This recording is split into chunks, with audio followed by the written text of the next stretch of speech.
Hi. Take it away, Chef Mike. Thank you. I have two items for you, and actually one of them will help solve some of your problems that you were talking about at your home in your refrigerator cooking. Oh, really? So the first item that I have today, actually something a little more of an appetizer, a little more of a snack. Maybe you're having a glass of wine, something to pair with that a little bit. I actually this morning made some homemade crackers, and these are the crackers that we made this morning and rolled out. The dough is right here. It's really simple to make. It has wheat flour, regular flour, and inside it there's sunflower seeds, flax seeds, and some sea salt, baking powder, and olive oil, and that's a little bit of water. And I just pop all those ingredients in the mixer, and then I let it sit in the cooler a little bit to just for it to rest, and then we rolled out these crackers. So why do you need to let it rest, Chef? Actually, with the mixing, using the mixer, the gluten needs a chance to relax a little bit. So putting it into the cooler just helps that process out. So about a half hour in the cooler. And if you don't have the sunflower seeds or the flax seeds, can you make it without, or? Yes, you can. Okay. But again, Add anything else that you can maybe? yes, you can. You can substitute if there's if you have sesame seeds instead of the flax seeds. If you want to put like chopped up like almonds or any nuts like that in there as well. Okay.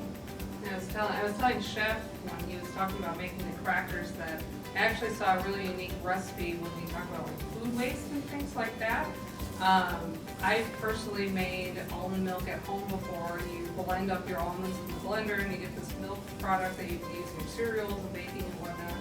But you're left with the almond pulp, if you will. But you could actually utilize something like this method and utilize the pulp from the almonds that you use to make the almond milk in making homemade crackers and add a lot of protein and extra things like that. So Would you just let them lay it out on a cookie sheet to let it dry? you would do a similar preparation to this with the flours and things like that. You would incorporate the granulated almonds that were left over in the blender into the mixture. So the crackers here, they let me taste one. They're vegetarian. They are vegetarian, so you can't even clock me on that one. Can't quite get it. So after we got these, and they only took like 8 minutes to bake in the oven. So they're really simple to make. And actually what I have all here is I'm going to make a little kind of a grape salad to kind of go on top of the cracker, kind of garnish it. How's that cracker? Okay, we'll try it shortly. It'll be a very loud crunching, and I don't want to do that to the folks at home. So I have these crackers here, and I'm going to top them with a little bit of mascarpone cheese. So is mascarpone cheese similar to the texture of a cream cheese? Is it more like a sour cream? What would you say the best use for mascarpone is? Actually, it's used a lot for tiramisu, and it's kind of like booked. It's kind of like an Italian cream cheese, a little bit sweeter, a little bit softer. You can actually whip mascarpone too. Yes, you can. So is this cold mascarpone? Do you let it get to room temperature? I let it get to room temp so I could spread it, hopefully not break the cracker.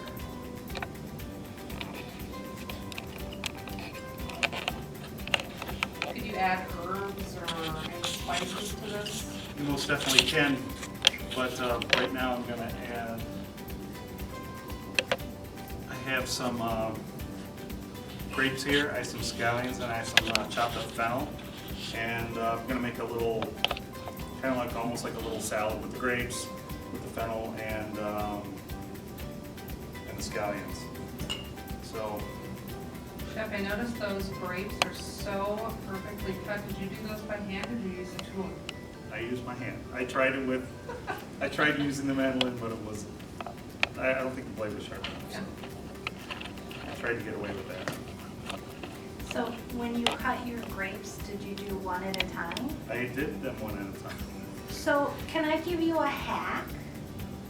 If you, and I do this with tomatoes, if you Okay. take, you know, like your plastic lids and like round plastic lids off of a mascarpone container, whatever, and then put your grapes or put your cherries and then put another lid, then you can cut in between, so you're having your tomatoes. I'm gonna have to, you have to show me that.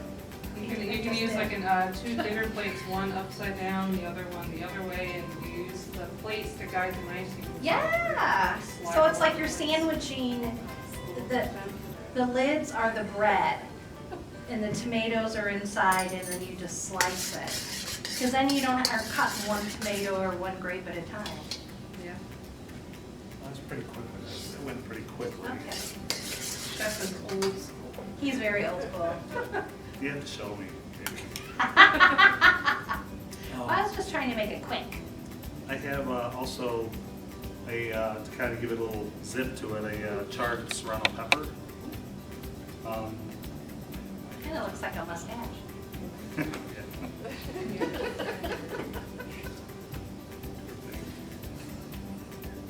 Safety first, ladies and gentlemen. That's right.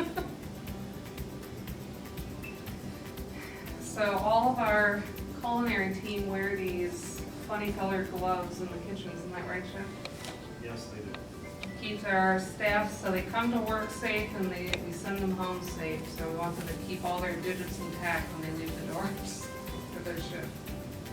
Well, I'm not gonna add a lot of this pepper to it, just a little bit. I'm just gonna do a quick chop, including the seeds. Again, you don't need to, if you don't want the peppers, don't add the peppers. So I noticed you cut towards the tip of that pepper. Did you do that intentionally? I did, I didn't wanna use the whole pepper. So you don't want to eat the seeds up here is where it's more of the spices to contain, correct? Correct, there's more seeds up here, and I was just cutting a little piece off. I just want to give it a little bit of flavor. I don't want to add a lot of heat to it.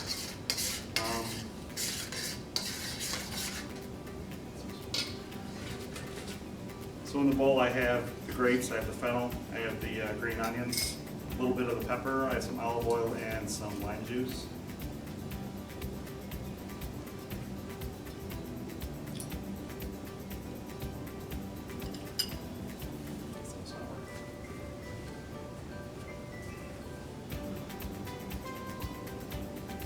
So what's that you just added there, Chef?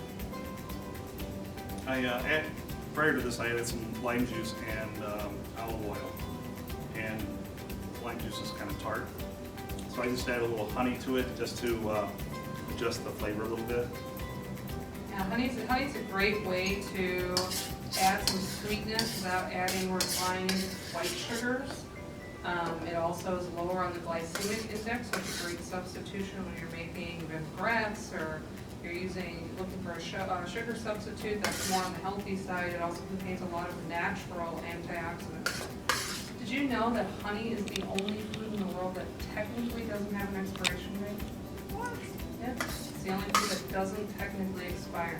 So when it crystallizes, what do you do? Heat it.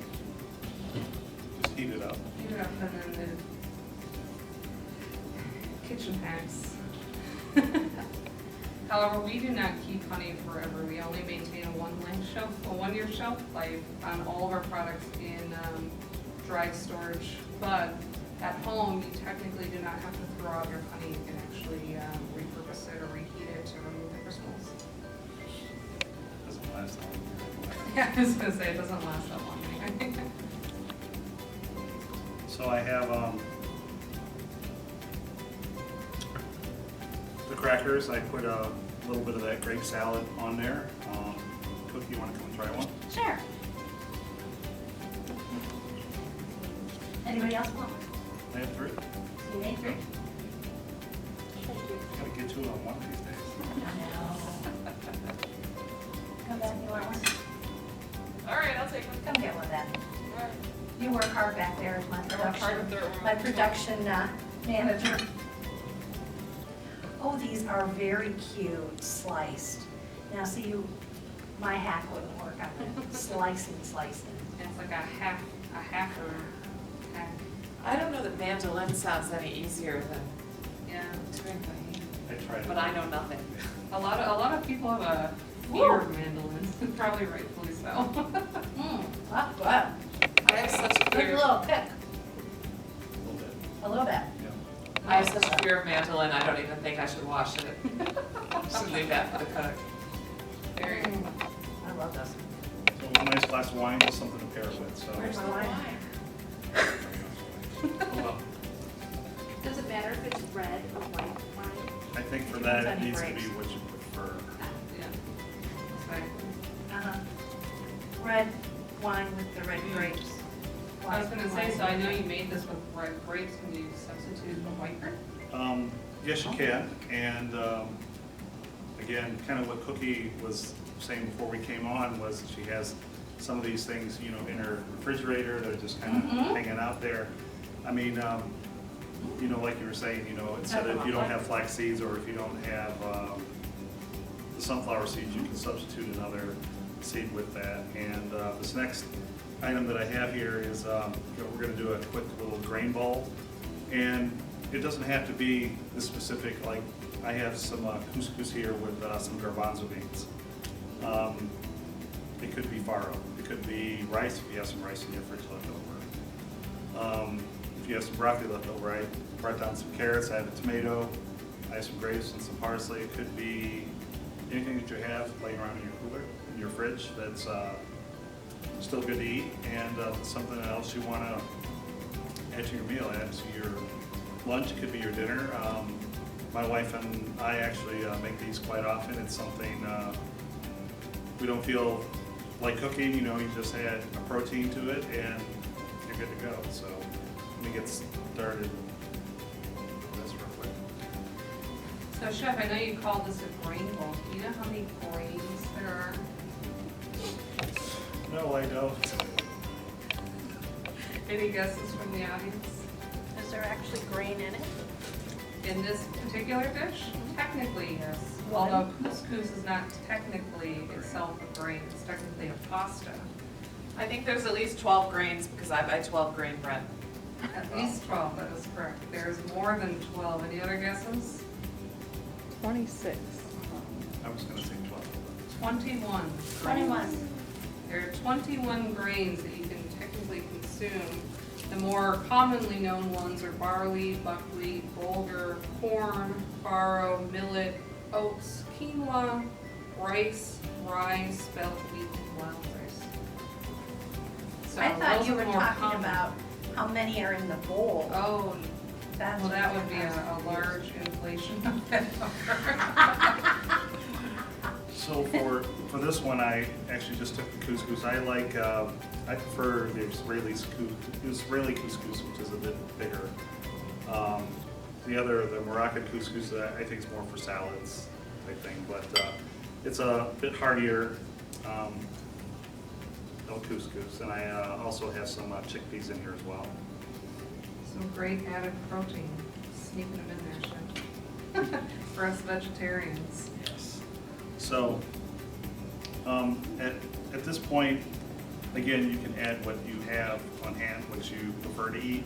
I have some almonds I'm going to add to it for some crunch. I have some carrots. I'm going to dice up some tomato real quick. So I know that this couscous has some seasoning to it. What did you include into the couscous? Well, you cut that. Nothing speaks past me, Chef. I actually took just a spice blend that we had up in the kitchen, and it's primarily a Indian spice, and it's just some gram masala, which I just added to it while I was cooking. If you don't have that, you don't need to use that. If that's not the flavor profile that you care to eat, then add to it what you enjoy to eat. It could be like maybe lemon and oregano, or it could be something a little spicier if that's what you enjoy eating. But again, this is kind of tailored around your preferences, what you have in the cupboard, and you don't need to make a special trip to get a special seasoning. You can also sell what you have and what you enjoy eating. So essentially, the grain or whatever grain you choose to put in this bowl is a blank canvas of flavors, what I'm understanding. Yes, most definitely. So Chef, I know that you mentioned 2 types of couscous, but you know there's actually 3. No, I did not know that. So you mentioned the Moroccan couscous, which is the smallest couscous. And there's also the Israeli, which is featured here. There's also Lebanese couscous, which is the size of peas. I've never tried that. I think it's more rare. I've never actually seen it in the stores, but it does exist.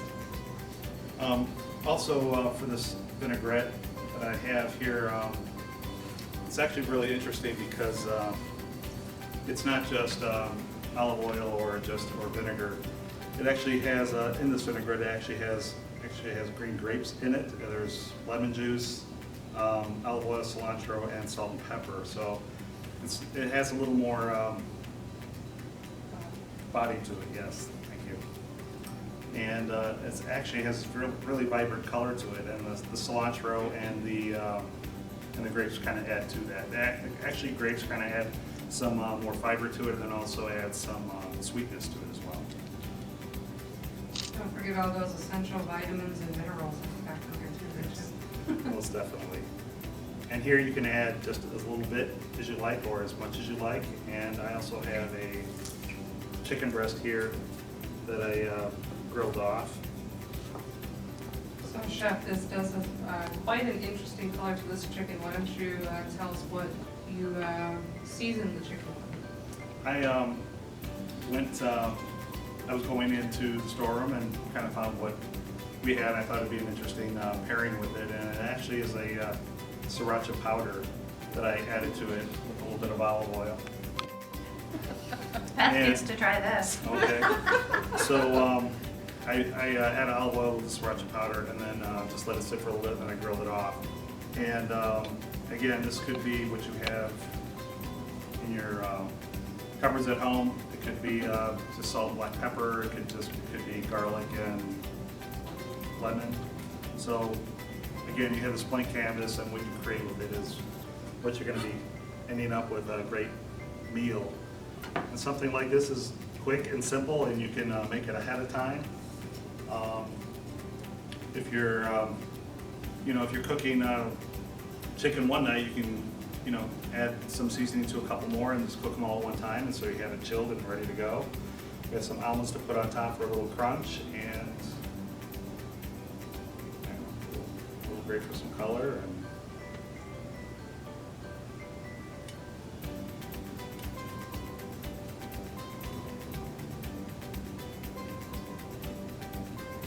there you go. It's a nice quick meal to have one night before. I think she's zooming in, so. I got it. Hold on. Following you. So there you go. It's a nice quick evening meal. Actually, we tried this a few weeks ago, trying it something similar to this, a grain bowl, for one of the dinner selections, and actually it was for lunch. And it went over pretty well. So quite a few of the residents were picking up on it. So here's another version of it, and we'll have it soon. Yeah. And I think you should sell those crackers. They, I used to work at a restaurant where we had to make them, and I thought it would be a lot of work, but it's not. It's real simple to make, and you let the dough chill, and then you just roll them out. So they're actually really tasty. So. They are. So Chef, I will say that couscous, and I doubt that you picked it for this reason, but did you know couscous is a secret meaning or behind it? Couscous actually originated in North Africa, and it actually symbolizes luck, blessings, and the abundance of their in North African culture. So for all of you at home, we wish that to you, and hope you enjoy some health and wellness, and and lots of it, absolutely. So enjoy, see it on the menu, select it, have it come on up. I recommend the crackers and the grape thingy. That's I good. think this is, I mean, I could just totally So just simple. see this like at the bar, just ordering one of those and having that with a glass of wine, just totally. Yeah. When the saloon reopens, In the saloon. that'll be on the menu Yeah, that's right. with the sassafras and the, Yes. That's a fancy saloon. that is a fancy That's a saloon. Lake Forest saloon. Yeah, absolutely. I think Chef David needs to come up here and take a bow for his excellent acting in the death scene of the, Taking the fall. and taking the fall. He did it so eloquently, I will say. Yes. Well, it was a lot of fun doing those things for you guys. It's a lot Nobody of can fun, hear you. so glad we No could be a one, part of it. no one can hear you. Okay. No, that's right. Doing that stuff is a lot of fun, so just glad we could be a part of it and hope you were entertained by it. Absolutely. We were. All right. Thank you very Thank you. much. Thank you for having us. I thought you were Did anybody gonna, want a sample? I thought you were gonna talk about, devil's food cake, since you knew it was devil's food cake day. I know. I missed out on devil's. Okay, We fine. should have had Robin here today to make us some devil's food cake. Absolutely. But maybe Chef David could feature a couple tips and tricks on devil's food cake on Dining with David on Thursday, That's right. along with his biscuits. Let's get some gravy. Yeah, absolutely. You have to have dessert I after breakfast. Salads for the rest of the week. That's true. Beth gets the one with the chicken. I'm gonna pass, thanks. Well, all right, I'll take one for You the, have to take one for the team. for the chicken. I won't eat the chicken. Yeah, I'm not a spicy person. Oh, that's good.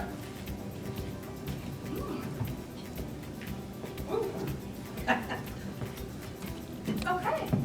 I'm gonna have a little glass of water. Do you need milk? Probably. Okay, well, Mike, so then we need the lights on. Well, let me turn the lights Yeah. on. All right. Yeah, let's get, So Get we your do light have on. another video. Thank you all for your patience and indulging us in our silliness today. You ready for the silliness? So how many of you, raise your hands, how many of you watched The Good, Bad, and the Ugly last night while you had dinner?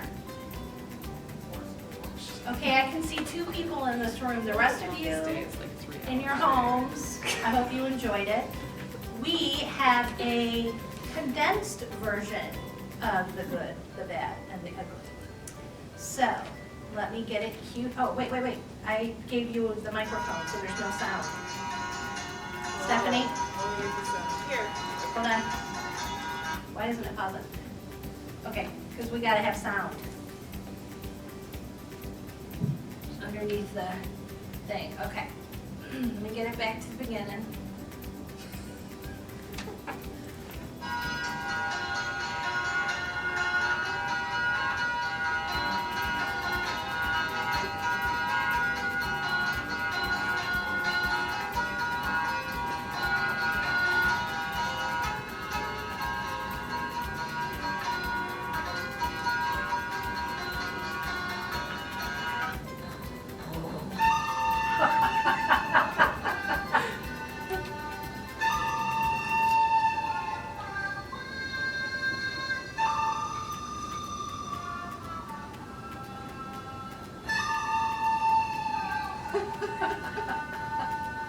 He's dead.